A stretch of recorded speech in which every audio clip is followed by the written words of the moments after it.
안녕하십니까. 또 오래간만에 이렇게 예배로 같이 모여서 또 주님께 찬양하게 되어서 너무 감사합니다. 또 예상하지 못했던 에어컨의 이 고장으로 따뜻함을 또 하나님께서 주셔서 너무 감사드립니다. 너무 더우시죠? 예. 이럴 때는 설교를 짧게 하는 게 가장 은혜일 것 같다라는 생각이 들지만 주님의 은혜가 있는 것만큼 하도록 하겠습니다. 제가 가장 사랑하는 말씀 중에 하나가 빌립보서 오늘 말씀입니다. 어떻게 하면 내 삶에 주님이 더 드러날 수 있을까? 주님만이 보여질 수 있을까? 주님의 소원을 어떻게 들어드릴 수 있을까? 이게 항상 저의 마음속에 저의 고민이고 저의 숙제고 또 저의 사명인 것 같다 생각을 합니다. 오늘 같이 빌립보서 말씀을 같이 보면서 오늘 말씀을 좀 나누면 좋겠습니다. 빌립보서 1장 20절에서 21절 두 구절이니까요. 같이 읽도록 하겠습니다. 시작. 나의 간절한 기대와 소망을 따라 아무 일에든지 부끄러워하지 아니하고 지금도 전과 같이 온전히 담대하여 살든지 죽든지 내 몸에서 그리스도가 존귀하게 되게 하려 하나니 이는 내게 사는 것이 그리스도니 죽는 것도 유익함이라. 아멘. 감사합니다. 오늘 말씀은 예수님이 내 삶에서 어떻게 존귀하게 될까, 아마 오래전에 이 말씀도 같이 한번 나눴던 기억이 납니다. 사도 바울이 스스로 자신의 믿음을 고백할 때 이렇게 존귀하게 되는 어떤 모습, 예수님만으로 어떻게 자신의 삶이 드러날 수 있을까, 이것을 항상 고민하는 그 말씀의 구절이죠. 여러분 누구에게든지 자신이 원하는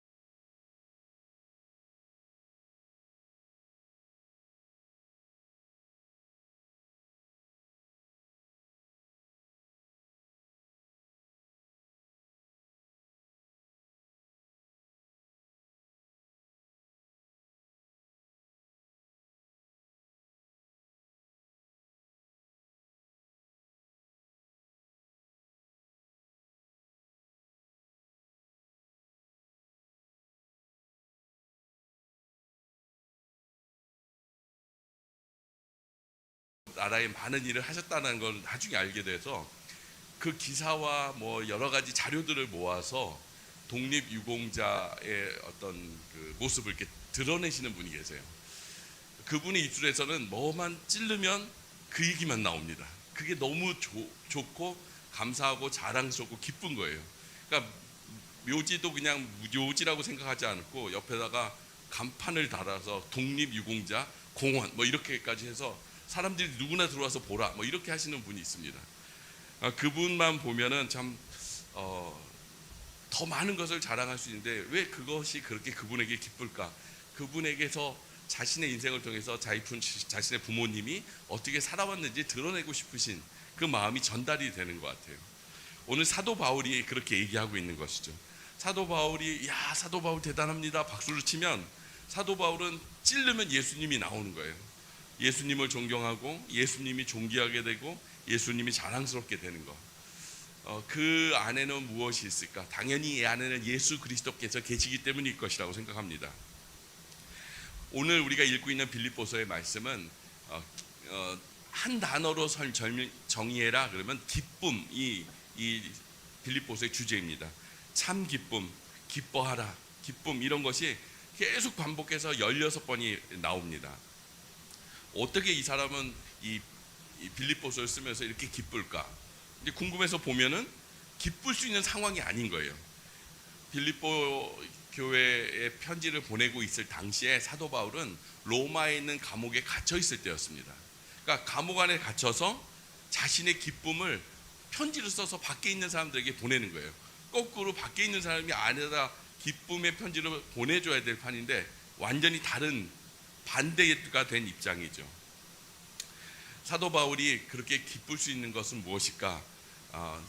이 로마의 감옥에서 빌립보 교회에 편지를 보내면서 빌립보 교회를 생각할 때마다 예수 그리스도께서 하셨던 일들이 아마 기억났기 때문일 것 같아요. 제가 여기 우성염직에 와서 보면은 우성염직을 이렇게 어려움 가운데 힘든 일들 가운데 이렇게 이끌어 가시는 걸 볼 때 정말 여러분들의 큰 수고가 보이지만 그 수고 뒤에서 일하시고 계신 예수 그리스도의 모습이 보일 때 너무 감격이 되고 감사가 되는 거죠. 그래서 이 어려운 상황 속에서도 이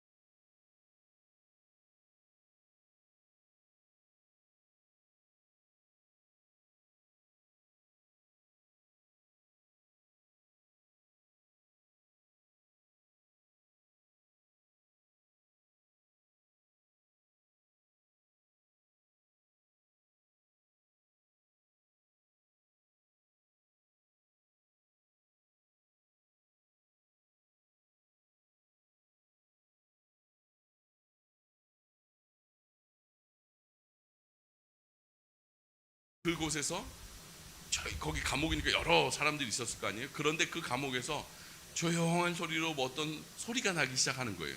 그래서 봤더니 찬양을 부르고 있고 쪽일 따는 기도를 하고 있고 감옥 안에 있는 분위기가 완전히 달라지기 시작을 합니다.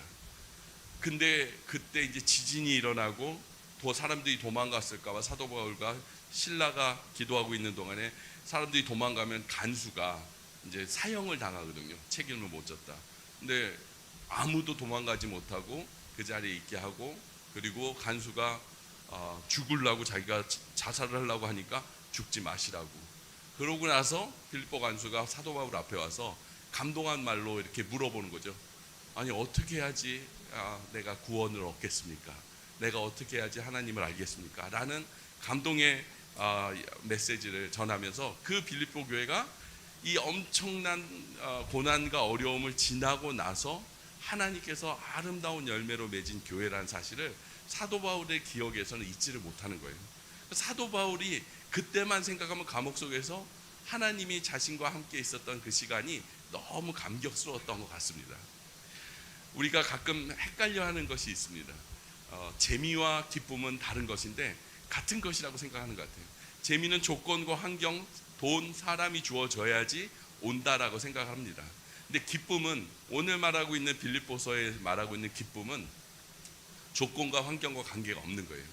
예수 그리스도께서 내 안에 있기 때문에 자신이 있는 어떤 곳이든 그곳은 기쁨이 시작되는 곳이라는 것입니다.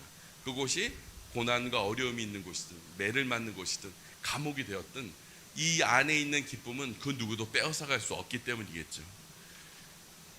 사도 바울은 그 기쁨을 가지고 빌립보 교회를 세웠고 빌립보 교회를 생각할 때마다 하나님께서 하신 일을 이렇게 돌아보고 있는 것을 볼 수 있습니다. 그래서 세 가지만 한번 보도록 하겠습니다. 첫 번째는 그에게 매우 분명한 예수님에 대한 기대와 소망이 있었기 때문이라는 것이죠. 20절에 보면 나의 간절한 기대와 소망을 따라 라고 얘기하고 있습니다. 사람들은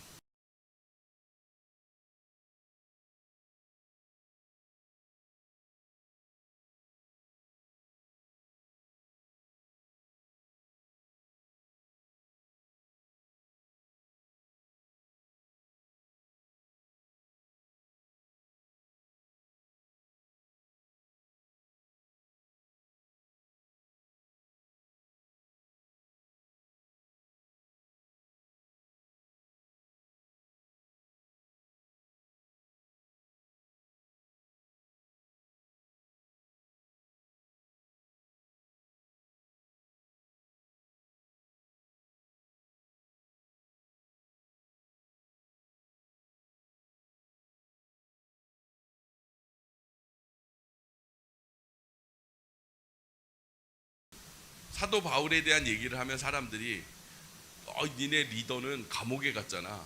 무슨 죄가 그렇게 많아서 감옥에 있는 거야? 라고 얘기를 합니다. 그래서 사람들이 꽤나 사도 바울의 얘기하는 것을 부끄러워하기 시작을 합니다. 너 예수 믿기 시작하더니 안 좋은 일만 계속 있네. 그런 예수 믿는 것이 그 좋은 일 아닌 것 같아 라고 얘기를 듣기도 합니다. 어쩌면 그것 때문에 삶에서 누릴 수 있는 걸 내려놓고 또 포기하기도 하고 희생하기도 하게 됩니다. 근데 사도 바울이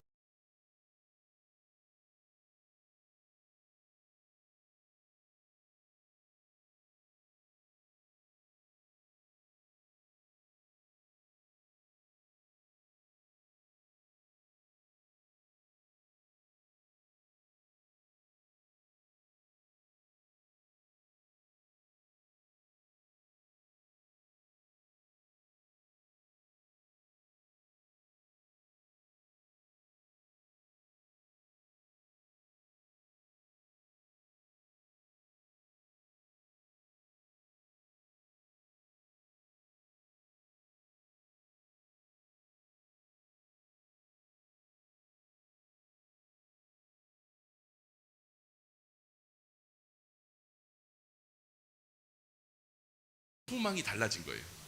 오늘 에어컨이 고장 나가지고 이 공기가 따뜻해졌잖아요.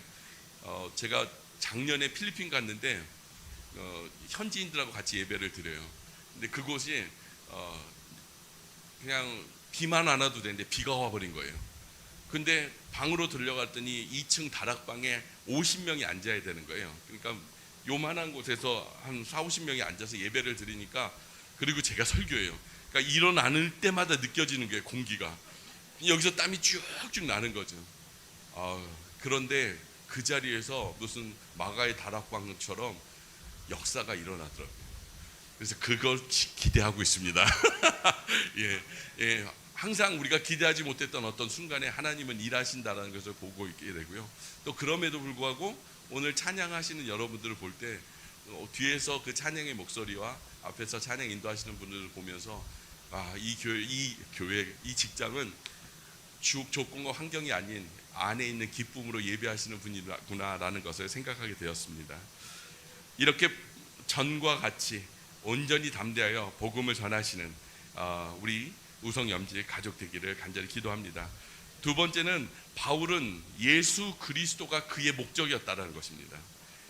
모든 삶에서 예수 그리스도를 보고 경험하고 알고 함께하는 것이 그의 목적이었다라고 얘기하고 있습니다.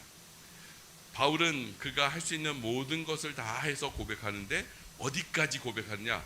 내가 살 때도 그렇지만 죽더라도 나는 예수 그리스도만 드러내고 싶다라고 얘기하고 있다는 것이죠.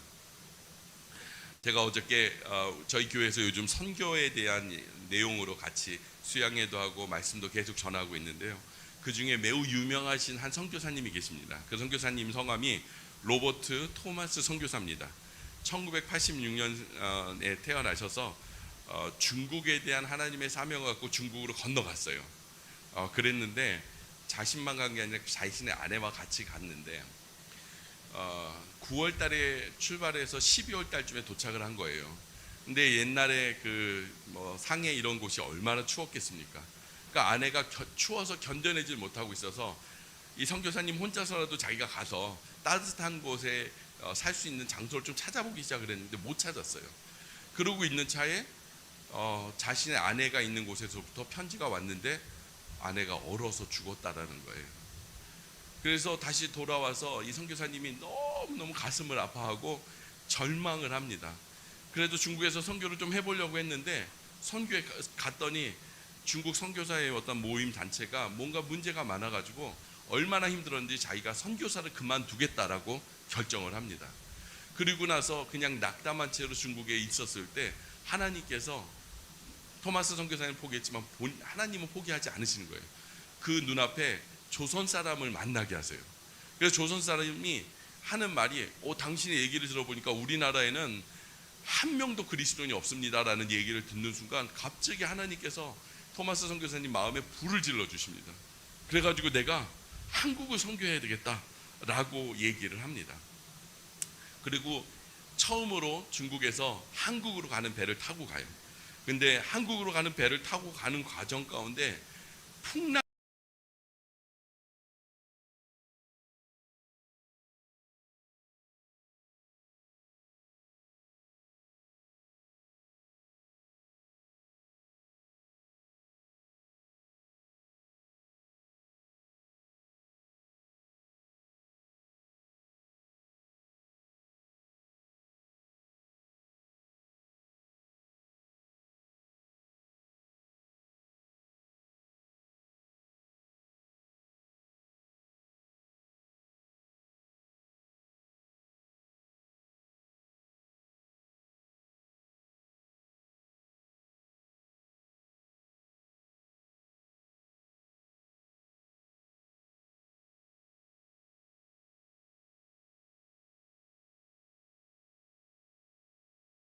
오라는 상선 무역을 하는 배가 그 앞을 지나가게 된 거죠. 그래서 내가 한국어 공부를 해서 통역을 좀 할 줄 압니다.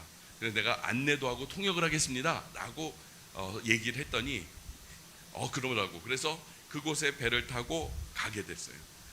근데 이번에는 풍랑이 이르지 않아서 조선에 잘 도착한 거예요.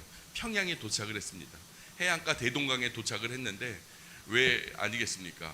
오는 배들을 가만두겠습니까? 활로 대포로 쏴가지고 그 배를 다 태워버려요. 왜냐하면 뭐 싸울 수 있는 게 아니잖아요. 상선이니까. 근데 거기서 대부분 죽고 수영해서 나온 사람 중에 이 토마스 선교사가 대동강 강변에 딱 이제 도착을 합니다. 그러니까 뭐 가만히 있었겠어요. 칼을 들고 와서 막 죽이려고 하고 있죠. 거기에 한 병사가 이름이 박춘권이라는 사람이 있었는데 그 사람이 이제 칼을 들고 죽이려고 이렇게 하고 있으니까 보통 이렇게 죽이려고 하면 보통 사람들은 어떻게 해요? 살려주세요, 살려주세요. 다시는 안 올게요. 뭐 이러고 있었을 거 아니에요. 근데 자기가 전쟁을 치르면서 많은 사람을 죽여봤지만 이 사람 같은 사람은 처음 본 거예요. 뭘 하나를 들고 말은 안 되니까 이거 좀 받아달라고, 제발 이것 좀 받아달라고 막 그러는 거예요. 근데 이 사람이 그게 뭐야 그래가지고 탁 치워버리고 칼로 목을 확, 그래서 순교가 되십니다. 근데 너무 정말 재밌는 일은 하나님이 하시는 일이 이렇게 시작하시는데 그 토마스 선교사를 죽였던 박춘권이라는 사람이 집을 돌아가는데 전혀 경험하지 못했던 일을 경험한 거예요. 사람을 죽이려고 하는데 살려달라고 하지 않고 뭘 가지라고 하는데 겉에는 빨간색으로 이렇게 씌워져 있는 책이었던 거예요. 그래서 다시 그곳을 돌아가요. 다시 돌아가서 봤더니 그게 성경책이었던 거죠. 이게 우리나라 역사에서 매우 중요한 히스토리입니다.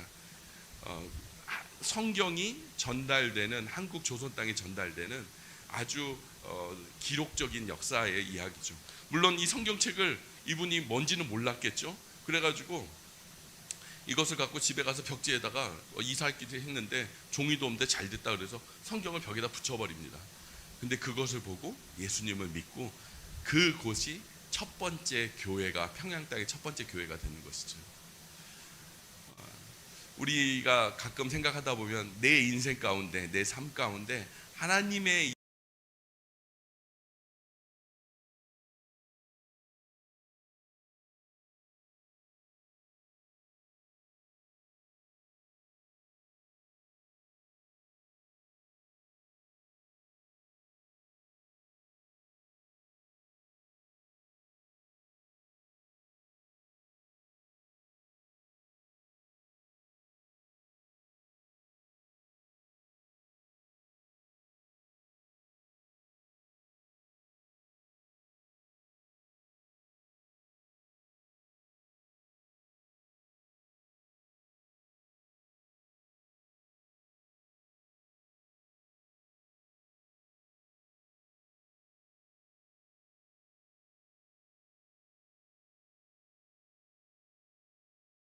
죽는다. 그 나라는 외국인이 들어왔을 때 다 죽인다. 그런데도 불구하고 와서 한 사람이 순교했다. 이 얘기가 미국 전 지역에 가면서 한국 땅으로 많은 선교사님들이 오기를 시작합니다. 그 시작이 우리나라가 복음화가 되는 첫 시작이었죠. 예, 이것이 바로 하나님께서 하시는 일이었다는 거죠. 사도 바울이 사나까지는 괜찮은 거예요. 사나, 주구나.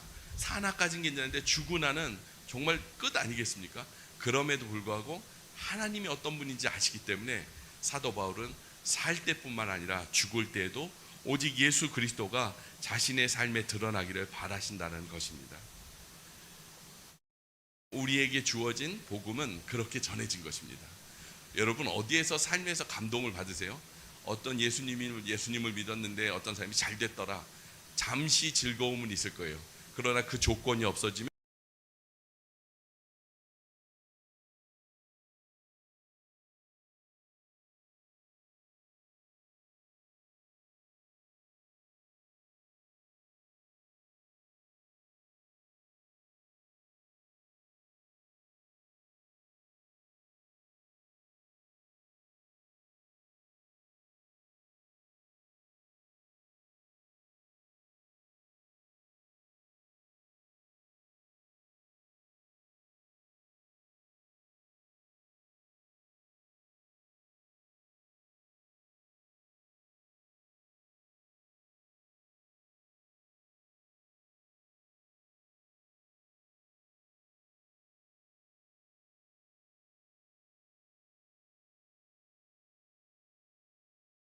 하셨다는 것은 하나님의 기쁨과 하나님의 사랑과 하나님의 은혜를 여러분과 같이 누리기 위해서 하나님께서 우리를 구원하셨다는 것을 기억하셔야 될 것 같습니다. 그러면 하나님을 사랑하게 될 수밖에 없어요. 그렇지 않습니까? 너무 좋은 사람, 내 성격과 내 마음과 말이 맞는 사람들하고 같이 있으면 우리가 사랑하게 되지 않습니까? 그러면 또 자연스럽게 또 닮아가게 될 수밖에 없습니다. 웨스터민스터 소요리 문답이라는 교리책이 있습니다. 거기에서 1번 문항이 있는데 사람이 제일 되는 목적은 무엇입니까? 라는 질문이 있는데요. 거기에 대한 대답은 바로 이것입니다. 사람이 제일 되는 목적은 하나님을 영원하게 하는 것과 영원토록 그를 기뻐하는 것이다 라고 얘기하고 있습니다. 그분의 존재를 생각하면 너무나도 위대하신 그 하나님께 영광을 올려드리고 싶고, 그분의 성품과 그분의 마음과 그분의 씀씀이와 그분의 어떤 생각을 들으면 그분을 사랑할 수밖에 없다는 것을 경험하게 됩니다. 근데 사랑이라는 것이 참 묘해서 사랑하면요 닮게 된다는 것이에요. 닮게 된다는 건 뭐예요? 그분이 말하는 거나 행동이나 하는 모든 것을 닮게 되는 것이죠. 마치 토마스 선교사님이 가장 사랑하는 예수 그리스도의 삶을 닮아가서 마치 십자가에서 죽을지라도 하나님의 기쁨과 하나님의 영광을 위해서 내 사는 것이 목적이 되어져 그 삶으로 하나님께 드려졌을 때 하나님은 천국에서 엄청난 역사들을 이 선교사님께 보여주셨을 것이라고 생각합니다. 우리가 사나 죽으나 예수 그리스도께서 내 안에 계신다면 우리는 그것이 나의 간절한 기쁨이고 간절한 소망이 될 것입니다. 이것이 우리에게 유일한 소망이고 기쁨이 되셨을 때 예수 그리스도께서 여러분에게 이 세상에서는 절대로 알 수 없는, 세상은 절대 맛볼 수 없는 그 기쁨이 여러분의 인생 가운데 함께 하실 것을 믿습니다. 오늘 말씀 다시 한번 같이 읽고 예배를 마치겠습니다. 설교를 마치겠습니다. 빌립보서 1장 20절 시작.